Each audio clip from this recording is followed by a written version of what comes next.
Hello and welcome to Off the Shelf Reviews.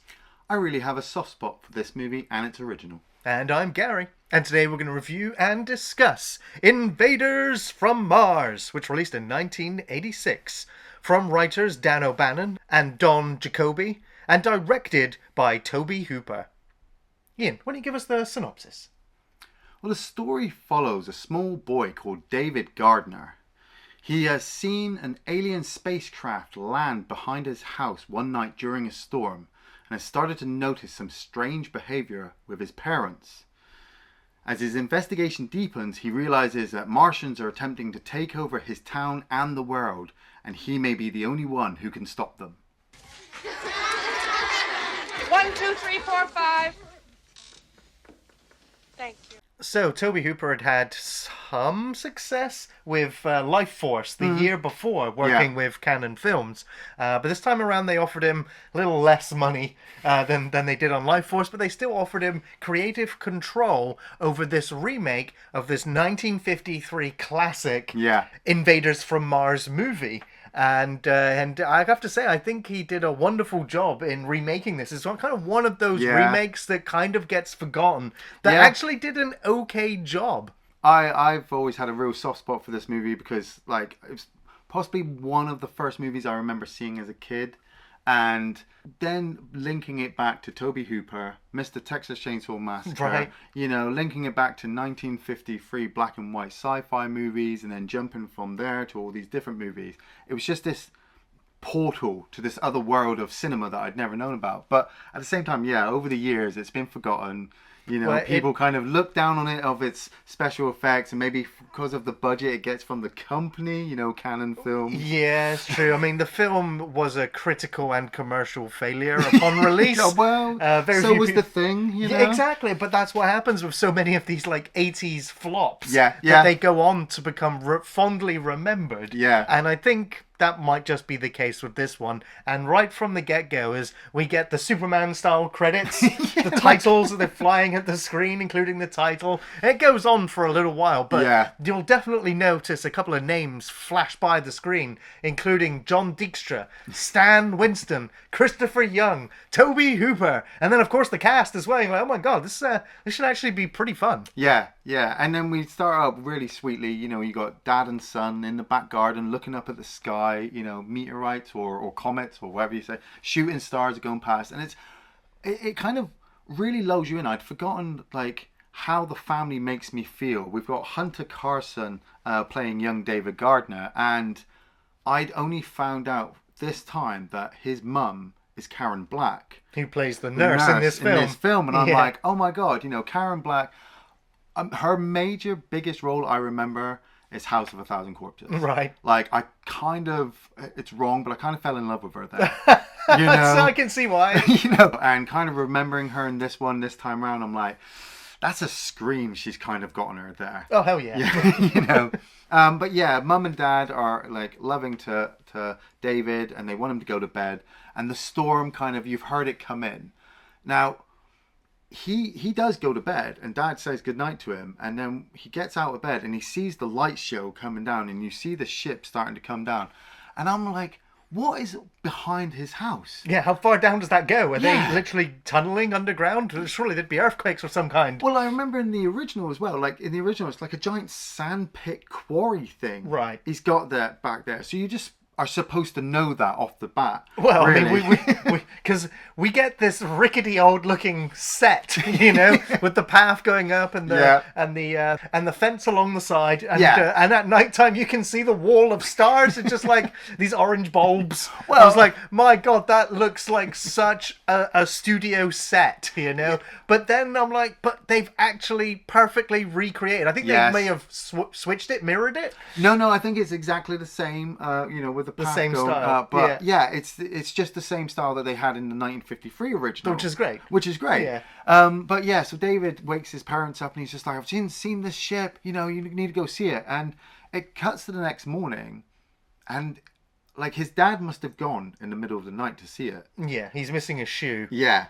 And he's not behaving the same way he did the night before. The loving, kind of embracing dad has been replaced by an alien. And, I mean, one of the inspirations for this film is Invasion of the Body Snatchers. Yeah, totally, yeah. And I will say that this opening sequence is a little bit long-winded. Like, it establishes it, but then it just keeps going, do you get it yet? Do you get it yet? Do you get it yet? You know, as he's comically putting in loads of sweetener into his coffee, and then drinking it, and then eating the sweeteners while looking at his son while dribbling coffee. That's it. I'm like, is this new to the aliens? You know, like they are testing everything around them? Probably, yeah. Like they're trying to blend in for now, at least, to do whatever it is they're trying to do. Yeah. But then, like, later on, he'll come home and he'll have a sequence with well, I think it's the next morning where Mum's making the breakfast for him. Yeah. And she's made this bowl of very crispy bacon. Oh, that's a horror show. Right. Like, what have you done? Now, apparently some people really like that crispy burnt bacon. Yeah. You fools. But yeah, I'm just like, okay, now it's another drawn out sequence where Mum and Dad are both aliens and the kid's like, there's something not right with my parents. But I mean, like I said, it's kind of a sweet build up, you know, with watching Mum being taken away, because you have that little moment when David Garner comes home from school and he's watching Life Force. Oh, right. And she walks in and sits with him. So wait a minute, like, which TV channel shows Life Force at like 4:00 in the afternoon on a school night?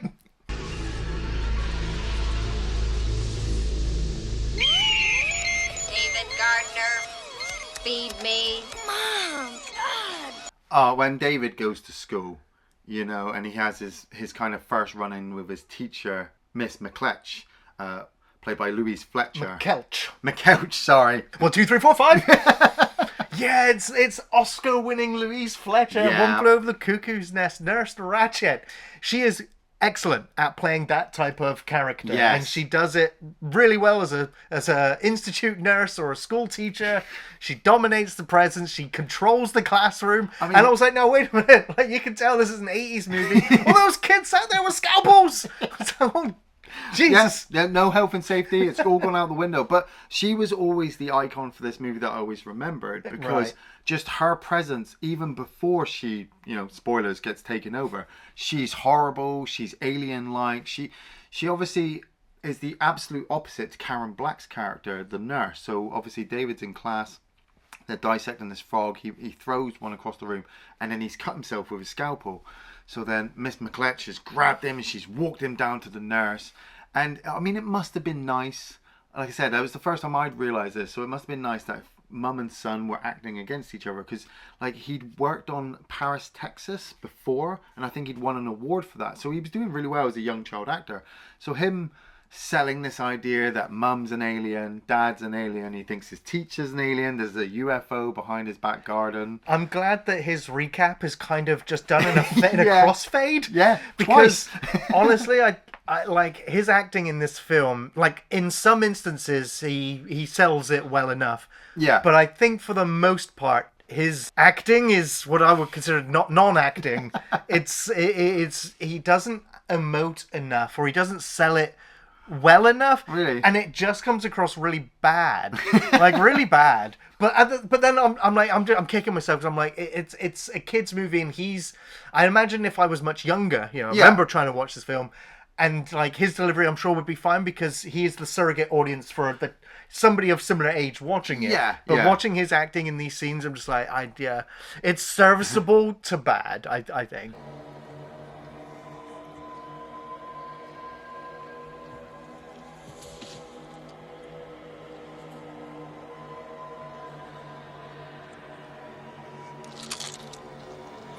Between all the mystery going on, you know, Dad just keeps luring more and more people up to the sandpit. But like, time-wise, how long does it take these things to do whatever they're doing? Because it's like Mum and son come home, they call the police, and the police decide to go up to have a look, and then Dad comes out of the bushes with his like work colleague or whatever, and you can tell he's been taken over. Yeah. And then like that was only the next day. Well, yeah, but like 2 minutes after Mum, son and father have kind of got back together, the two police officers come back down, and you can tell that they've been taken over. Yeah. So I'm just like, well, how quick was it that you can do whatever you need to do? You know? I guess it doesn't take very long at all. all. No, you could have just done it in like one night or whatever. But then we find out, sorry, just jump to the end of the movie, where it takes like half the running time to just infect one person. It's just like, wait a minute, there's got to be a quicker way to do this. Tension, man. You got to build up tension. Yeah, well, I'm just saying, it's kind of a plot hole, really, considering how long they were gone. Yeah, true. But I do want to, there's a bit of an Easter egg here, if you don't recognise the casting. The police chief was played by Jimmy Hunt, who played young David in the original movie. Yeah, gee whiz. So, when he says that line, gee whiz, it's like been since I was a child that I've been up this way. Yeah. And I was like, well, it's because in the original movie you died. You were It's a nice callback. Like, that's how you do a little bit of fan service in your remake. Yeah, yeah. Everything's fine now. Thanks. Our pleasure. So David is just, trying to get more and more people to kind of understand him, but the only person he can get to back him up is the school nurse, which, is kind of weird because it's his mum as well. But the fact that like everybody around the town, even the children, have been taken over as well, and so the nurse is starting to notice it. She even tries to question, his teacher, and the teacher's just like, oh, it's a boil, on my neck, and she's like, well, let me have a look. No. But when they get when David ends up going to the tunnel, he's tried to escape because, the parents want to take him over. He's the only one that can actually follow their whole plan. And so he escapes on the van. Well, he escapes into Nurse Ratchet's van. He didn't know at the time. Like, what are you doing? Everybody's an alien, isn't it?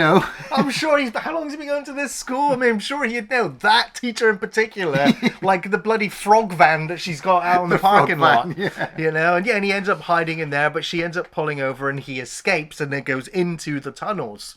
Yeah. Oh, man, the thing you just said about the frogs, I totally forgot about her eating that frog. How did you forget? Oh, man, just the legs sticking out, the look in her eye. Oscar-winning Louise Fletcher.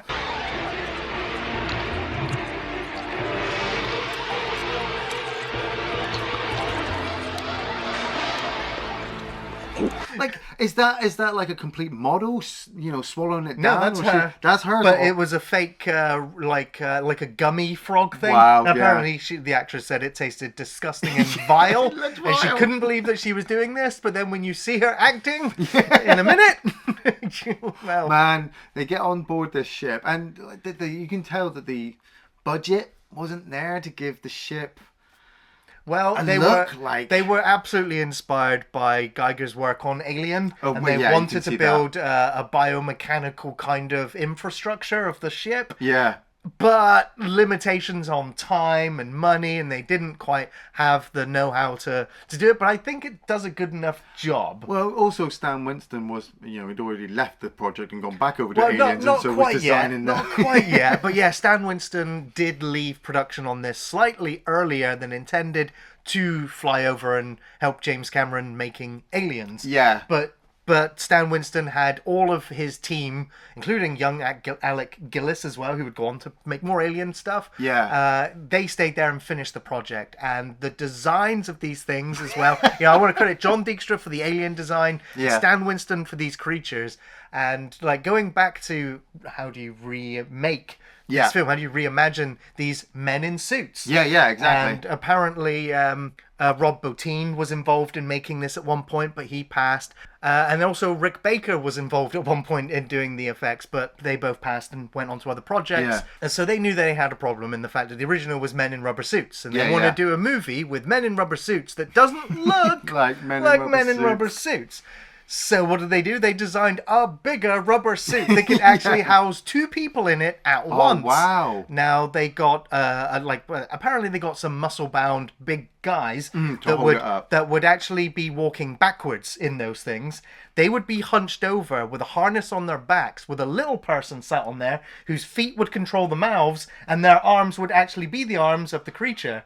Now it gives the alien the backwards knee joints, so it looks like it's walking forward. Well, it looks like it's walking forwards, but the person inside's walking backwards. They put cameras in the nostrils of the monster design and a video feed inside so the guy could actually see where he's going or Wow. come backwards. They designed 2 of these suits. They'd never attempted anything like this because like the molds for the costumes would usually be done in ovens. And they didn't have one big enough for these suits, so they only could afford to make 2 of them. They were very experimental. Apparently they got poisoning from some of the substances that they used because they didn't know what they were doing. They were revolutionizing doing this sort of work. And my God, man, even though it's lit like a children's horror movie, you know, and they're not super violent or ferocious or fast or menacing. No, they're just meatballs with teeth and flaily T-Rex hands.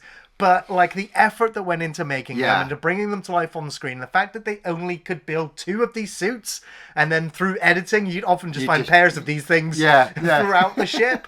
But I love the effects team, the behind the scenes stories of how they managed to get this together. And then Stan Winston was like, right, I'm gonna go make an alien queen now, which unfortunately probably overshadows a lot of the work that went into this one. Well, I mean, as a kid, I remember seeing these giant creatures, and they scared the crap out of me as a kid. And I was just like, I was kind of also in awe about how silly they are as well. You know, how they can just be laughing and just moving their little arms. So it kind of looked disjointed. But the idea, I always just thought it was just one person in there moving some, you know, arms and stuff and walking around. The fact is 2 people hunched over, tied together, being poisoned by whatever they're in there, trying to walk backwards. I'm like, what the fuck? Because we get introduced to the Krang, I suppose, you know, Absolutely. As he comes down. Now, the people that operated that thing, they almost died at one point. They weren't even aware. Oh my God.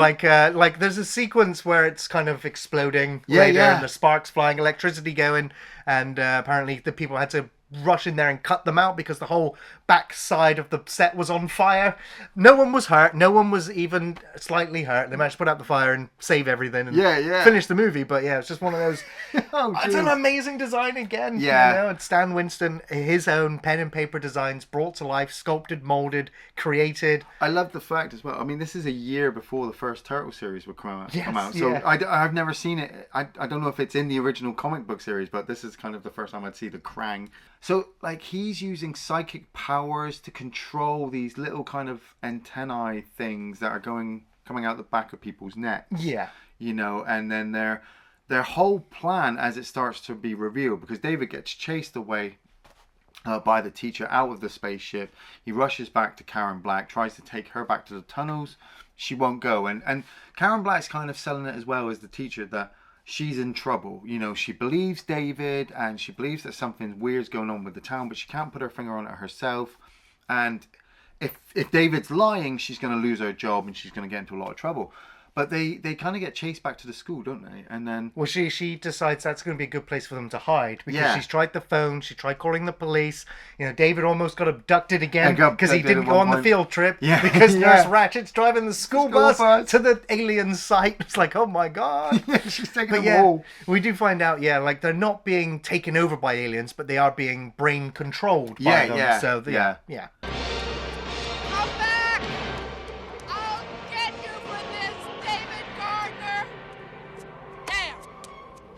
Well, when they get to the school, you know, they're being chased by these 2 police officers. And I love the fact that as they make their way down into the basement, the police officers actually shine a light on the original Supreme Intelligence from the first movie. Well, that's because it's the same actor. He actually brought that prop with him. Oh, wow. And turned up on set and went, here's the original, let's put that in the background. Yeah, and they shine their lights on it like, oh, it's a novelty. Yeah, they don't linger on it, so it is a little bit fan servicey for the original film, but it doesn't linger on it too much, even though they're literally shining a light on it. They move by pretty quickly. Now, it is a bit of a weird scenario when you've got, because he tries to shush her and he puts his hand over her mouth and then kind of drops to her chin. I'm like, doesn't feel quite right. Like, this feels like this character should be much, much older. But then I'm like, this film is a PG movie kind of aimed at kids or older kids. But just like the age difference was just weird. Just because we've seen these similar scenes so much. That it just looks a bit weird here. This whole set as well, because they're in this basement and they're hiding out from the cops. And then the cops come down, spot them, shine their torches on them. Karen Black starts screaming, which... After about a couple of minutes, I'm like, oh my God, change the tone, because you're literally just hitting one tone every time. You're going to break my windows. And as they pull out their guns, they're like, "Trust us, we're the police." And I'm like, "Oh shit, they're either going to capture them or kidnap them, and kill them on set." And then you just watch this weird alien drill just kind of punch its way up through the floor. The floor kind of opens up. Karen Black starts screaming even more so than she was just 5 minutes ago. And the two of them have to race out of the basement as the cops are just knocked back. And I'm like, did the aliens know to go there? I mean, what is the whole idea of just drilling a massive hole up through the basement of the school? Right. I mean, yeah, like it didn't really serve much purpose that we know. Yeah. Unless we did see at one point his dad come into his room and walk out with a big jar of copper coins. Yeah. So I'm like, the aliens are here for our change? Yeah, that comes under the investigation as well, because Karen Black and David head off to the army base, which is just nearby. We've been hearing through the movie there's one nearby with a General Wilson on the apparently base. he visited the school earlier that day, so that's how he knows. Oh, let's go get the colonel. He'll help us fight the aliens. And they get there, and the general's played by James Karen, legendary fucking Return of the Living Dead James Karen. Yeah. Like, he's rocking it with those cigars. Oh, hell yeah. Like, he's just in charge of these movies. And David goes to explain everything to the general. And they'd already seen two kind of maintenance workers get lured up to the hill by David's dad. Watch them go into the sand pit, which is very much a replica of what they did in the 1953 movie. And so as they're driving through the army base, David spots the two maintenance workers and they're stealing all the copper wire. Right, yeah. I'm like, okay, the movie doesn't fully explain what the aliens are after, other than there's a spaceship that's going to be launched, much like the 1953 version, and the aliens don't want it to be launched. Right, and there's this giant liquid oxygen supply tanker there as well, which, like, two mind-controlled people end up driving it right towards the launch site. And I'm like, is there no other security down there? Like, it's just completely... Everybody's relaxed. They're either relaxed or taking over. One guard who haphazardly shoots at the truck and then dives out of the way, and then we see it on a computer monitor. Everybody's watching. You got the general, you got Sergeant Major Rinaldi, you got David, you got Karen Black, you got Bud Cort fucking there. Yeah. And they just watch the rocket ship just explode, and so the general's like super mad at this point. He's like, get everybody together. We're gonna go storm the aliens. We're gonna. Well, no, they end up bringing in two of the people that were suspected. Yeah. Ends up checking their necks, and then just as he's got them at gunpoint, and they're about to maybe explain something, they're like the plug gets pulled out, and they both end up having fits and collapse and die. So it's like the people who are enslaved can still kind of have a bit of control. Like we'd seen it with David's dad. He kind of been caring. He didn't actually kill him in bed. He just stole his pennies. Right. This maintenance worker's like, General, and he dies on the floor. So the general's just like, right, okay, let's get together. We're going to go to the school. We're going to check out the tunnel there. We're going to go up to the hill and we're going to see what we can go up there. And you have Bud Cort and his team go into the school tunnels to head down. And like, we hadn't really seen much threat from the aliens other than the ship exploded. Right. So when one of them pulls out a laser and blasts Bud Cort, you're like, hey, that's our Bud Cort. Right? I know. Well, I mean, he has the whole... I mean, he's wandering around with his prop from Star Trek 2, The Wrath of Khan. And he ends up going up to the aliens. He's like, you understand me. Look, they understand me. We don't need to kill these aliens. No, we're going to have some peaceful... Blah! And he gets incinerated. It's like, oh... Okay. Yeah. And then the Marines kick ass. They're in there with machine guns and they kill these two aliens. And they go around the corner and there's two more. And they kill those aliens. And they come in pairs. Shoot to kill. Which is lucky, Now, apparently, Tobe Hooper or somebody involved in the production called somebody in the military, somebody in the Air Force, and said, we're doing this film. Here's the script. We could do with some military assistance, suggestions, extras, props, anything, and they just went, look, we don't believe in aliens, so we're not having any involvement in your movie. Yeah. But then somebody gave Tobe Hooper, it was like, here's a number of somebody I know in the Marines. Yeah. Give this number. A few days later or a few minutes later, got the phone call back just saying, yep, Marines are involved. We're sending over our entire battalion. They're bringing all of their own props, weapons and vehicles and lighting rigs. So all the military vehicles that turn up, all turned up for free. When they set up the big lighting rig outside, that's just the Marines just turning up with their gear going, let's make this movie. Because apparently, one of the lines was, if Martians were to turn up, the Marines would be there to kill them all. And that line ends up in the movie. So worried, boy, we're not out of options yet. Marines have no qualms about killing Martians. I mean, James Caan is just absolutely brilliant in Yeah. almost every role he plays. I mean, but considering this film has been so daft and so kind of like dreamlike, He owns it. He owns it. He owns it. Absolutely works here. And I'm like, I want to see another movie with him as the military general. I mean, when he's screaming at his Marines, I mean, that's a little bit long-winded because they've gone down to plant explosives in the sand pit, and obviously every time they go there, the sand pit activates and tries to suck these guys down. So he's like, get out of there, man, get out of there, activate the winch, get out. And you see these guys being pulled up, and then they blow a massive hole in there, because prior to that as well, David had decided that if the aliens are going to be killed, he needs to save his parents. So he goes and gets himself and Karen Black purposely captured. And so the general's going down there to obviously try and rescue everybody. And it comes to the sequence, like Gary had said at the beginning, where we're watching Sergeant Major Rinaldi, who'd been captured as well. He gets the drill into the back of his neck. And we see Karen Black's unconscious, so she's going to get the next antenna put into her neck as well. But the Supreme Intelligence, got Miss McKeltch's mind under control, and she wants to destroy David Gardner.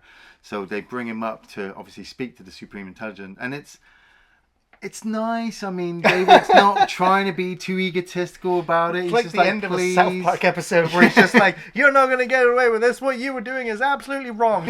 And the superintendent's just like, bah. And he runs up and he punches it in the ear. Yes. You dick brain!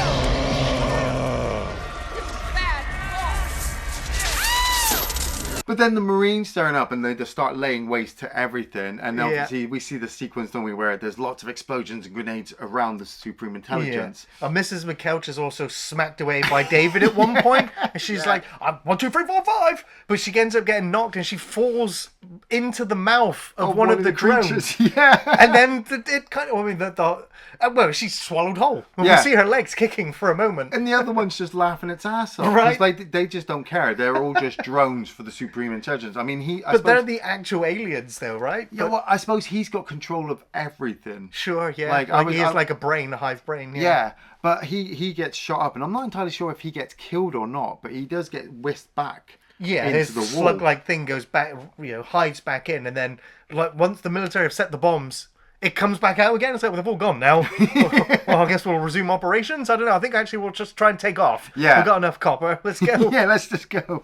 And so everyone's just trying to escape out of the tunnels now before the ship can obviously fly off or explode or whatever. But David still keeps remembering that his parents are around Yeah, he loves somewhere. his parents, so yeah. He ends up hanging back, not leaving, even though I think at one point he's told 15 seconds. and it takes which like- take about 2 minutes of Yeah. film time.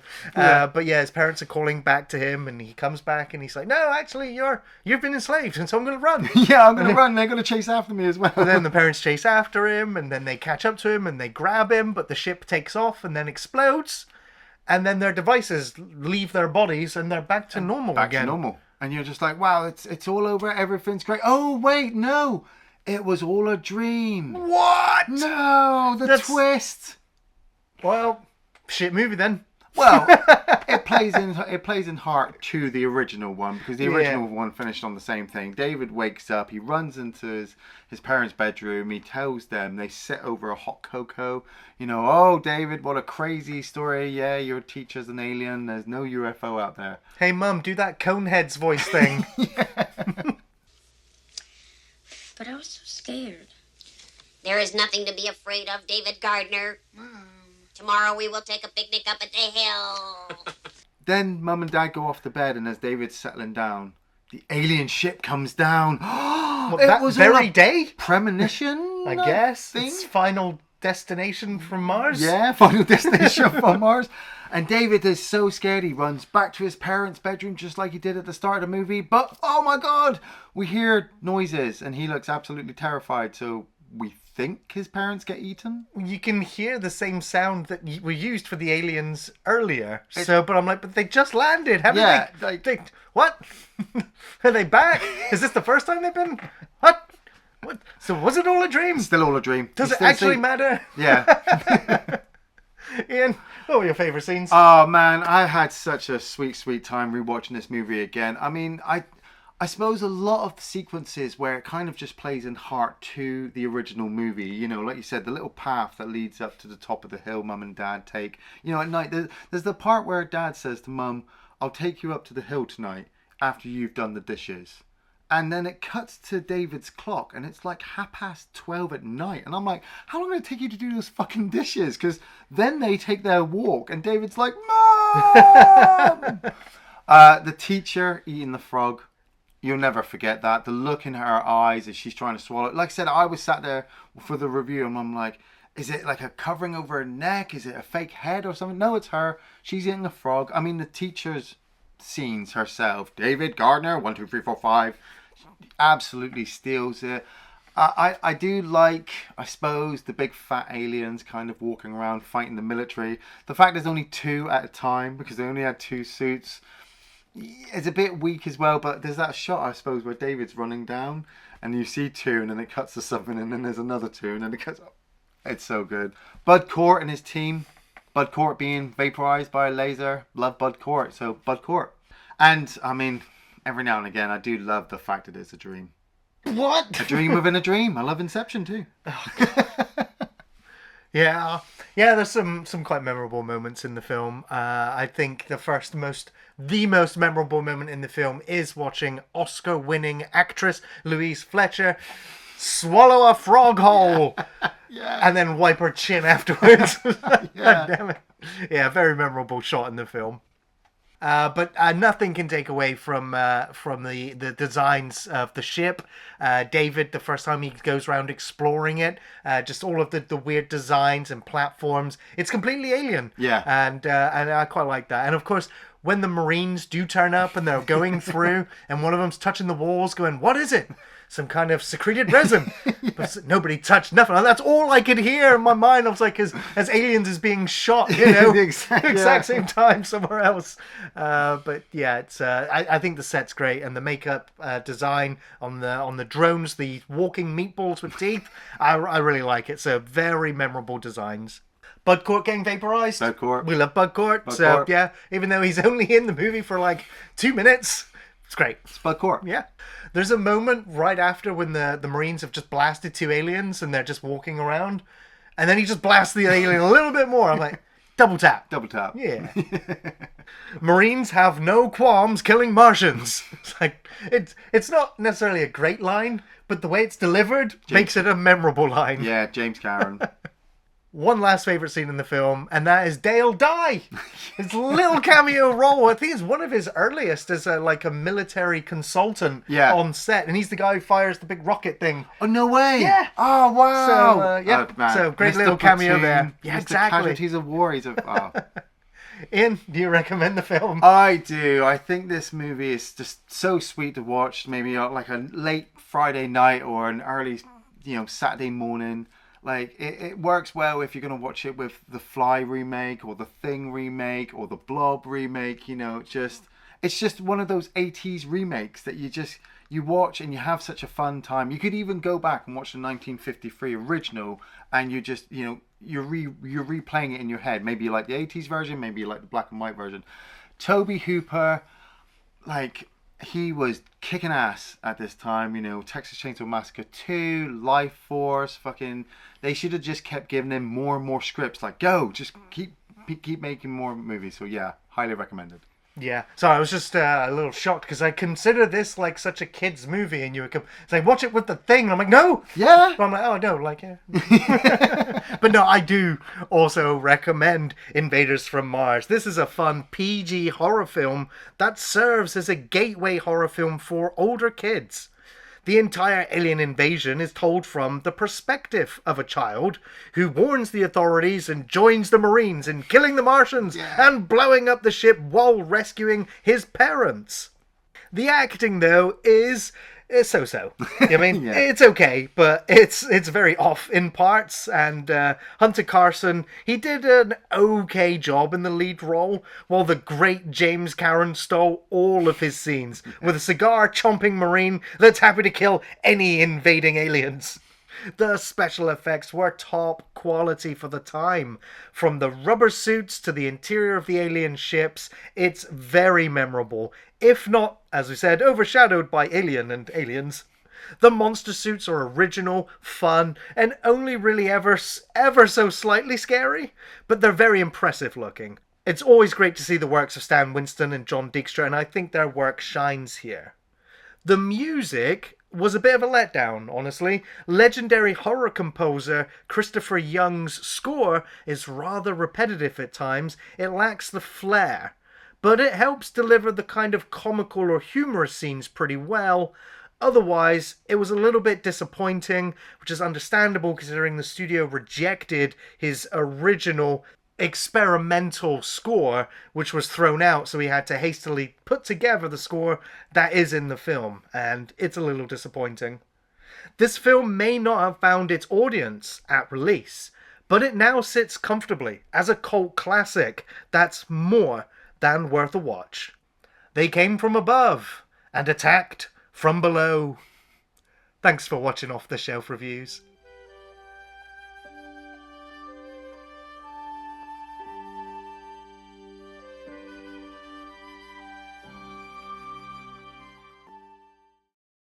Everything's fine now.